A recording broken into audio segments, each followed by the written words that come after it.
I went to Fort Sill, Oklahoma, which is nowhere. And to show you how far out of the mainstream it is, I was happy to be assigned to Korea to get out of Fort Sill, to get out of Oklahoma. This really was redneck country. Every one of these experiences I enjoyed because I invested myself in each one. And it was just interesting to get deeper into it, and it was not premeditated. It's just that it was whatever I experienced, I found interesting. And then I would go to the next experience, and I would also look, find that experience. Like the Army was fascinating for me. In Korea, because I was in Fort Sill in the artillery, and because I was one of the 2 people chosen to go to survey officer school, it's another 2 months in Fort Sill, and I was furious that I was assigned to do this. But again, it's like everything in my life, that the results of each of these, these unpremeditated activities turned into gold.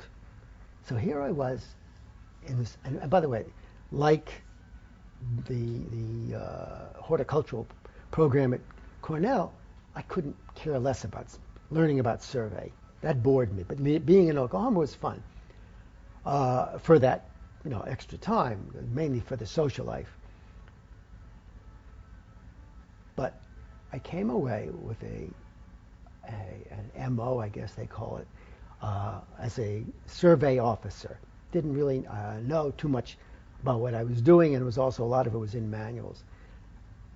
Instead of going home for the 2-week vacation, I decided to go straight to Korea.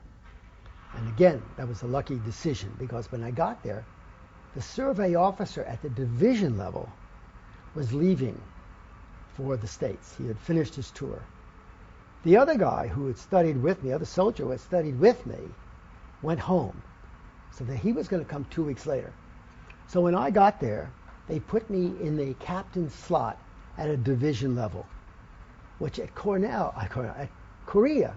was no bargain. I mean, the division level was a mile from the DMZ. We were living on a hill in Quonset, something smaller than a Quonset hut. 2 men, they call them Jamesways. And I was given 2 trucks, 4 men, and a helicopter. Okay, that was my squad.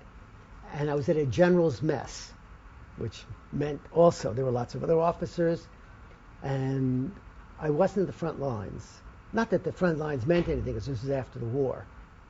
But what it meant is that I could live, decently, and the company you had were also like a lot of officers.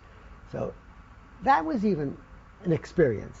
And because I was at a general's, at the division headquarters, I had a chance then to start actually to design, because the general wanted to fix his officers' club, which was up on the hill, and it was a Quonset hut.